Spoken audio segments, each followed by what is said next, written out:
Howard Stern announced that him and SiriusXM Radio are parting ways. Do you think the hate Trump business model that's been in the entertainment business is going out of business because it's not popular with the American people? Well, it hasn't worked, and it hasn't worked really for a long time, and I would say pretty much from the beginning. Colbert has no talent. I mean, I could take anybody here, I could go outside on the beautiful streets and pick up a couple of people that do just as well or better. They get higher ratings than he did. He's got no talent. Fallon has no talent. Kimmel has no talent. They're next. They're going to be going. I hear they're going to be going.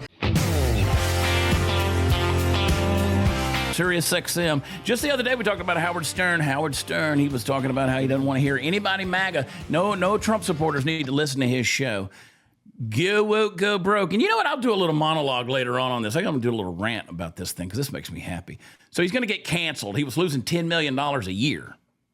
Now, if you remember, this was the guy, SiriusXM, back when they brought him on and gave him his own network, his own channel. I think they were paying him $100 million a year. Yeah. I listened to him for a few years.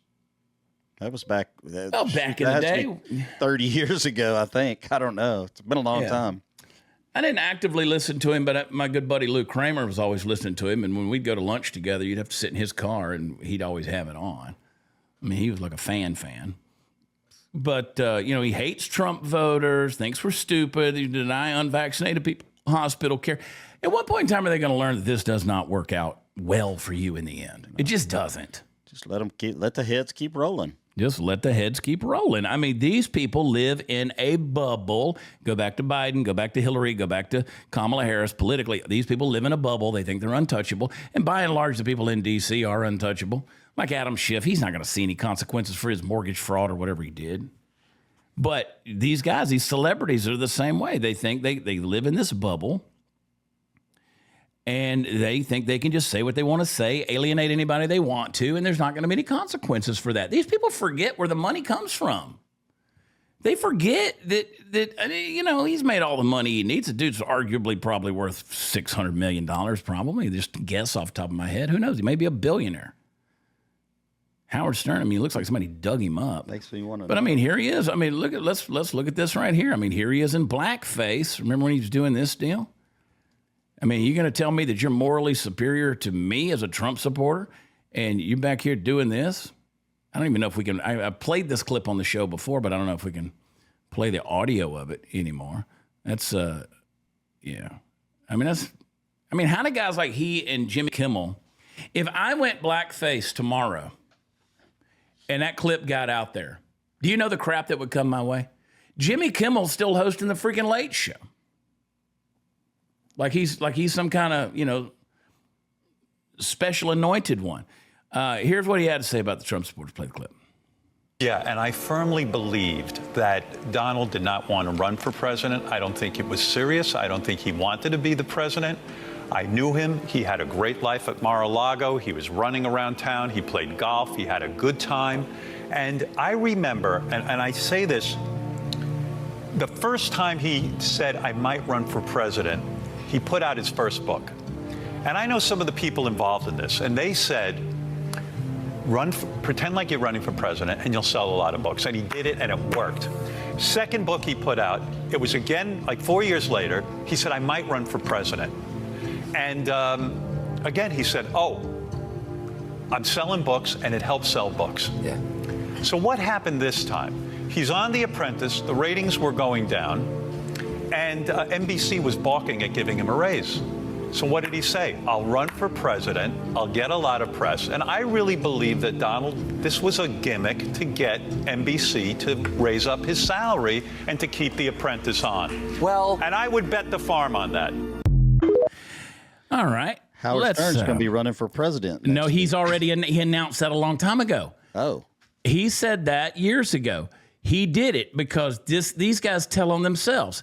He said that on his show that he would do that. Like he would consider doing that during this last deal.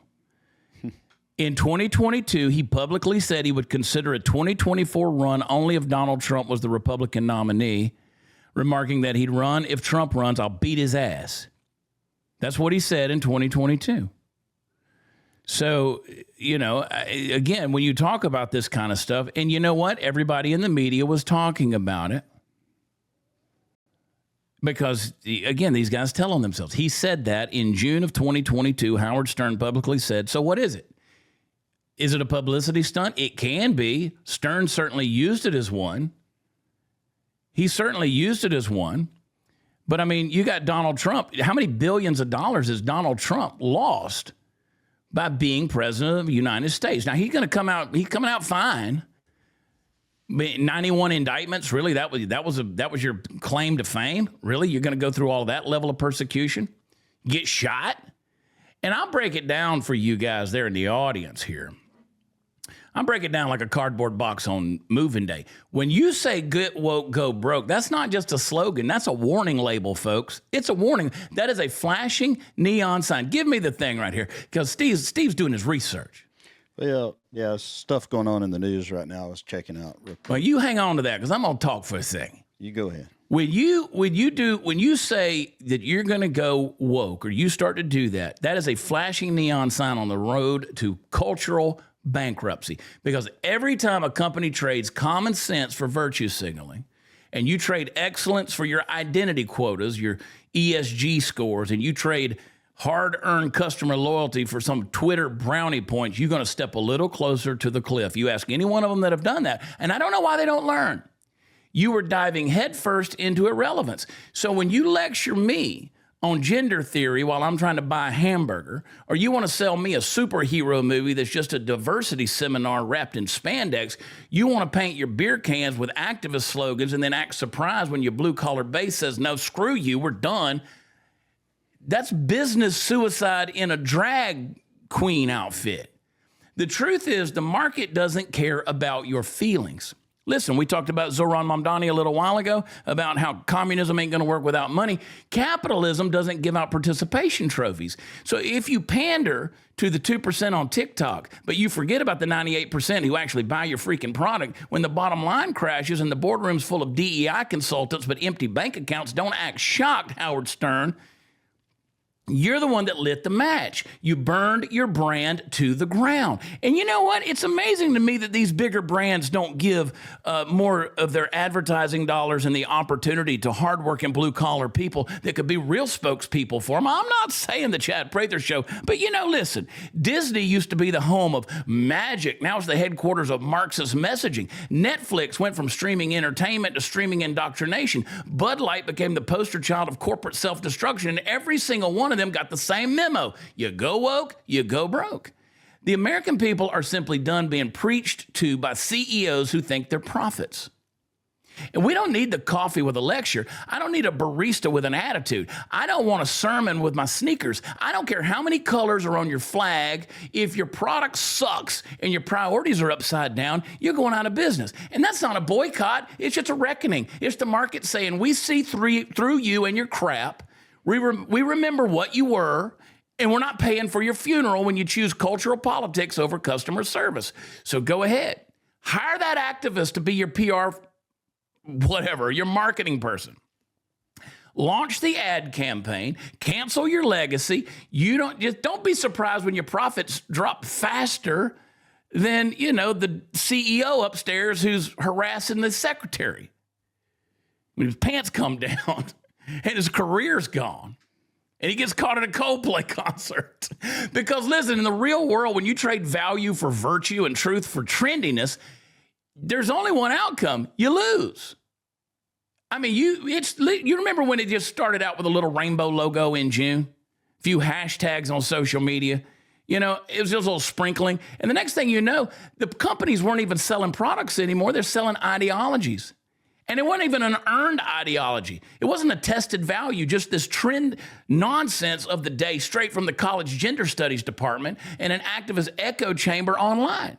See, Twitter isn't real life, folks. TikTok isn't a think tank. And the people who scream the loudest online don't actually buy your freaking products. They cancel things. That's all they can do. Like when they call this comedy club in Kansas City, saying, we're not buying tickets to Chad Prather show. They were calling from Florida, from crying out loud. They never bought any tickets anyway.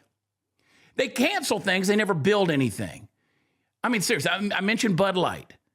Hardworking Americans drink that stuff. Cold, cheap, no frills, right? And then they go woke, hire a trans influencer like Dylan Mulvaney, mocks the very blue-collar people that kept the brand alive for decades. Historic sales crash, people get fired, billions in market cap wiped off the map like a failed Vegas bet. You gave a shot in the arm to the careers of guys like Kid Rock. You didn't want that. It's a nosedive. Target. You got a retail store that gets an ideological pet project. They start selling tuck-friendly swimsuits for kids and satanic merch for Pride Month. Families are going to walk out. The stocks are coming down. The boardrooms get panicked, all because they forgot moms buy the groceries and not the Twitter mob. And like I said, Disney, Walt Disney, people are going to say, I don't like Walt Disney. He did. Stop. I'm just talking historically. Walt Disney built a legacy on wonder and innocence and dreams and fun and shared values. And now it's a glorified lecture series on intersectionality.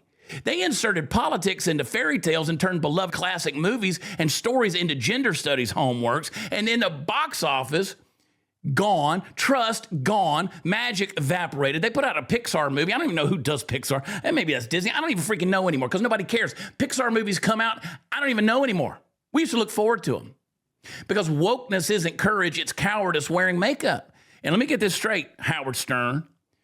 You weren't brave. You weren't edgy. You see, you made a career being edgy. You started playing the game, man. That's not the right side of history. Lazy, cowardly move of people too afraid to stand for something real. You slap a rainbow logo on something to try to innovate and identify instead of having actual talent and good entertainment or a good product, and then you shame your customers or your listeners or your audience rather than serve them anymore. So here's the deal. People don't want a sermon with their soda. They don't want a lecture with their latte. They don't want, their razor brand to tell them they're toxic about something. See, we're not here to be programmed. We may be in this weird freaking matrix, but we're not here to be programmed. We're here to be served. And if you can't do that, we'll take our wallets and walk. Because the free market in America still speaks louder than the hashtags. And the beautiful thing about capitalism, real, free, unmanipulated capitalism, free market economy, is that it doesn't care about your virtue signals. Doesn't care about your DEI scores. Doesn't care if you cried during corporate sensitivity training. It cares about results. It rewards values. It punishes foolishness. And right now, it's disciplining a generation of businesses that got too big for their britches and forgot who made them rich in the first place. And you know what happens when you forget your roots? You know what happens when you spit in the face of the people who build your empire? You lose everything. It starts slow, and then, bam, it's a nosedive. Loyalty doesn't live in ideology. It lives in trust. There you go. There you go. You want to sell boots, jeans, all this kind of stuff over the years? Sell them. Don't care who you are. Don't care if you're gay, straight, black, white, male, female, fat, skinny. Don't care. Sell it to them. But your business is not my therapist, not my pastor, not my protest sign. It's a service provider, period. Serve the customer, man. Respect the values. Stay out of their personal beliefs.